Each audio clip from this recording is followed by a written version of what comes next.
अस्सलामु अलैकुम वरहमतुल्लाहि वबरकातुहू। मोहतरम नाज़रीन, अल्लाह के नबी सल्लल्लाहु अलैहि वसल्लम की हदीस मुबारक है, मन गश फलीस मिन्ना, जो शख्स धोखेबाज है वो हम में से नहीं है।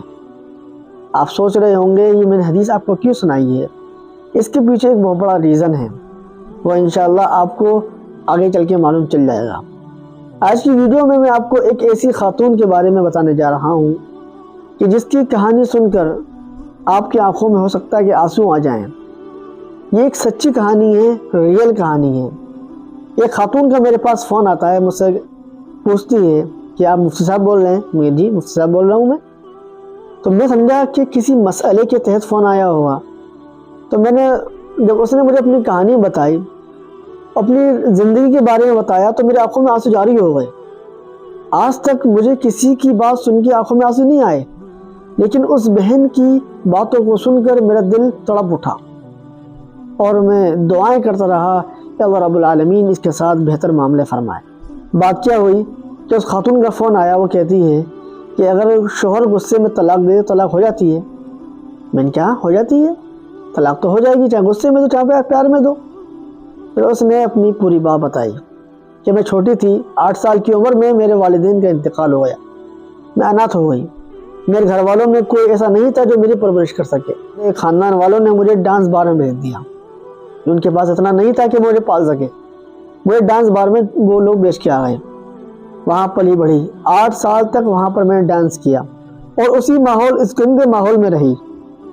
8 साल के बाद जब मेरी उम्र तकरीबन 16-17 साल हुई तो मेरी मुलाकात एक आदमी से हुई।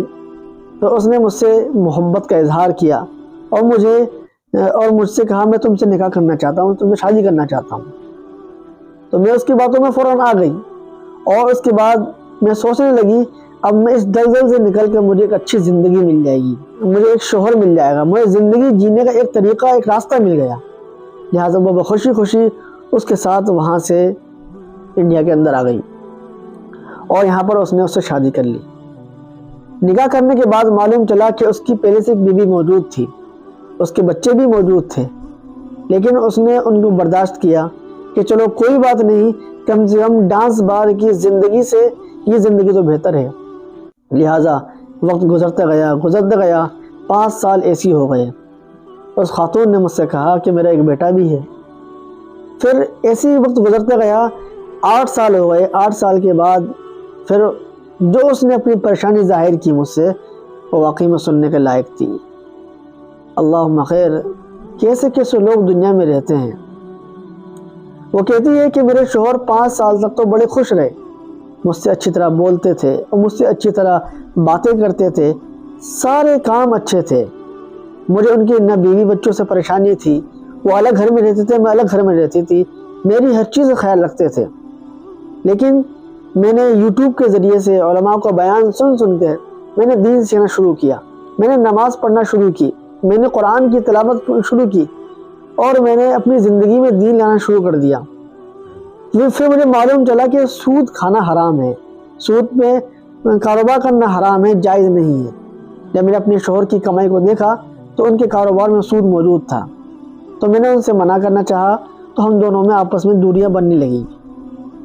नौबत यहाँ तक आ गई कि आए दिन आपस में लड़ाई झगड़े होने लगे, क्योंकि मेरे दिल में अल्लाह का खौफ था। वो खातून कहती है कि मेरे दिल में अल्लाह का खौफ बैठ गया था, मैं 5 वक्त की नमाज़ पढ़ने लगी थी। फिर मैंने उनसे सूद के बारे में मना किया तो हमारे दरमियान आपस में झगड़े होने लगे। झगड़े इतने ज़्यादा होने लगे कि वो मेरी बहुत मार लगाते, लेकिन मैं सहती रहती। मैं सोचती थी मैं कहाँ जाऊँगी, मेरा शोहर है, मार रहा है, चलो कोई बात नहीं, अपने पास तो रखेगा। 3 साल हो गए, मैं पिटती रही और इसी दरमियान उन्होंने मुझसे गुस्से में कई मरतबा तलाक दी। मुझे इतनी नॉलेज नहीं थी, मैं सोचती थी गुस्से में तलाक होती नहीं, इसलिए मैं उनके साथ में बनी नहीं। लेकिन जब मैंने आपसे पूछा कि तलाक हो गई तो अब मेरे यहाँ पे जीना दुश्वार हो गया है। फिर वो खातून बात करते करते रोने लगी। मैंने उनको चुप कराया और मैंने उनको तसल्ली दी। तो कहती हैं कि भाईजान, तसल्ली देने से क्या फ़ायदा है, मैंने ऐसी सी बातें बर्दाश्त की हैं कि काश मेरी जगह कोई और होता तो अब तक हलाक हो जाता। तो मैंने पूछा क्या मामला है, तो उसने बताया कि मेरे शोहर घर में आते हैं, دوسری عورتوں کو لے کر اور میرے سامنے زنا کرتے ہیں، میں ان سے کچھ نہیں کہہ پاتی ہوں۔ میرے دل میں دھکا سے بیٹھ گیا کہ اتنا خطرناک معاملہ کہ دوسری عورت کو لے کے آ رہے ہیں اور میرے سامنے زنا کر رہے ہیں، دوسرے آدمیوں کو لے کے آ رہے ہیں، میرے سامنے زنا کر رہے ہیں، مجھے گالیاں دے رہے ہیں، اگر میں کچھ کہتی ہوں تو کہتے ہیں تو بھی جا کے کر۔ اللہ اللہ، کیسے کیسے لوگ دنیا میں ہیں کہ اپنی بیوی کے سامنے ایسے گندے کام کرتے ہیں، اگر وہ اسے روکتی ہے تو کہتے ہیں کہ تو بھی اس کام میں ملوث ہو جا۔ کہ وہ خاتون کہتی ہیں کہ میں نے ان کی دوسری بیوی سے کہا، جو پہلی والی بیوی تھی، میں نے ان سے کہا کہ تمہیں اپنے شوہر کے بارے میں پتہ نہیں ہے؟ وہ کہتی ہے کہ میں سب جانتی ہوں۔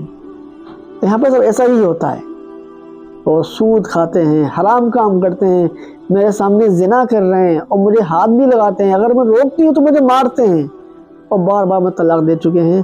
اب میں ان سے کیسے چھٹکارا پاؤں؟ کہ میں سوچتی ہوں کہ میں اپنے گاؤں چلے جاؤں اور وہاں پہ جا کر جو میرے خاندان کے لوگ ہیں، میں کرائے پہ رہ لوں گی، میں اکیلے زندگی گزار لوں گی، لیکن اپنے بچے کی سنگت میں اس کو نہیں ڈالوں گی۔ اور چرس گانجا اس قدر پھونکتے ہیں، وہ میرے بچے سے کہتے ہیں کہ تجھے بھی یہ کام کرنا ہے۔ اتنا کہنا تھا کہ وہ پھوٹ پھوٹ کر رونے لگی۔ وہ کہتی ہے مفتی صاحب، بھائی جان، مجھے کوئی راستہ بتائیے یہاں سے نکالنے کا۔ میں نے تسلی دی اس کو، میں نے اسے بڑے پیار سمجھایا، دیکھیے میری بہن، دیکھیے آپ کی طلاق تو ہو گئی ہے، آپ کا مہر ہے، وہاں پر رہنا کسی حالت میں جائز نہیں ہے، آپ کوئی بھی راستہ نکال کے یہاں سے نکلیے اور اپنے گھر جا کر اپنے بچے کی اچھی پرورش کریں اور کہیں اور نکاح کر کے اپنی زندگی گزاریں۔ جو میں نے آپ کو حدیث سب سے شروع میں سنائی تھی، من غش فلیس منا، اس کا تعلق یہیں سے ہے کہ جو شخص دھوکہ دینے والے ہیں، اللہ کے نبی صلی اللہ علیہ وسلم نے فرمایا وہ ہم میں سے نہیں ہے۔ اب اس لڑکی کو پہلے بھیلا پھسلا کر وہاں سے لے کے آتا ہے، اپنی خواہشات پوری کرتا ہے، اس کے بعد اپنے رنگ دکھانا شروع کر دیتا ہے، طلاق پہ طلاق دے جا رہا ہے اور اس سے زنا بھی کر رہا ہے، اس کے سامنے بھی زنا کر رہا ہے، اگر وہ روکتی ہے تو اس کو بھی زنا کرنے پر آمادہ کرتا ہے۔ بڑا افسوس ہوا اس خاتون کی کہانی سن کر، اس کی ریئل اسٹوری سن کر۔ بس میں نے دعا کری اللہ رب العالمین اس کے ساتھ بہتر معاملات فرمائے۔ آپ حضرات سے بھی دعا کی درخواست ہے، آج بھی اس خاتون کا فون آتا ہے میرے پاس، کہتی ہے بھائی جان میرے دعا کریں، میں اس دلدل سے نکل جاؤں۔ میں تو اس کے پاس بہت کچھ سوچ سمجھ کے آئی تھی کہ مجھے زندگی جینے کا طریقہ راستہ مل گیا، اس وقت میں کچھ جانتی نہیں تھی، اللہ نے مجھے ہدایت دی تو مجھے 5 وقت کا نمازی بنا دیا۔ آج یہاں پہ آ کے میں پھنس گئی ہوں، میں مرنا پسند کروں گی لیکن اس آدمی کے ساتھ رہنا پسند نہیں ہے۔ میرے دل میں اللہ کا خوف ہے، مجھے پتا ہے کہ اللہ کے سامنے مجھے حاضر ہونا ہے، اس لیے میں آپ سے بھی درخواست کرتا ہوں آپ اس خاتون کے لیے دعا کریں کہ اللہ رب العالمین اس کے ساتھ بہترین معاملات فرمائے اور اس کو بہترین بدلہ عطا فرمائے۔ اس لیے میرے محترم، آخر میں بس یہی کہنا چاہوں گا، اگر آپ سے کوئی امید باندھے بیٹھا ہوا ہے اور آپ پر پورا بھروسہ رکھتا ہے تو لہٰذا آپ اسے دھوکہ نہ دیں، بلکہ اس کو سیدھا راستہ دکھائیں، اس کو جینے کا طریقہ جو آپ سے امنگ لے کے بیٹھا ہے اس کو بتائیں کہ زندگی ایسے جیئیں، تاکہ جو اس نے بھروسہ آپ پر کیا ہے وہ بھروسہ نہ ٹوٹے اس کا۔ اور اللہ کے نبی صلی اللہ علیہ وسلم کی اس حدیث مبارکہ پر غور کریں کہ جو شخص دھوکہ دینے والا ہے وہ ہم میں سے نہیں ہے، اس لیے ہم محمد صلی اللہ علیہ وسلم کی امت میں سے ہیں، اور اگر ہم کسی کو دھوکہ دیتے ہیں تو اللہ کے نبی صلی اللہ علیہ وسلم نے ہمیں اپنی امت سے خارج کر دیا ہے۔ آپ اس کلپ کو دوسرے لوگوں تک شیئر کریں تاکہ اور لوگ بھی اس خاتون کے حق میں دعا کریں۔ اللہ رب العالمین ہم سب کو حضور اکرم صلی اللہ علیہ وسلم کی سنت پر عامل بنائے اور آپ صلی اللہ علیہ وسلم کی بتائے ہوئے طریقے پر چلنے کی توفیق عطا فرمائے۔ سبھی حضرات دعا کریں کہ اس خاتون کے ساتھ اللہ رب العالمین بہترین معاملات فرمائے۔ ملتے ہیں اگلی ویڈیو میں۔ السلام علیکم ورحمۃ اللہ وبرکاتہ۔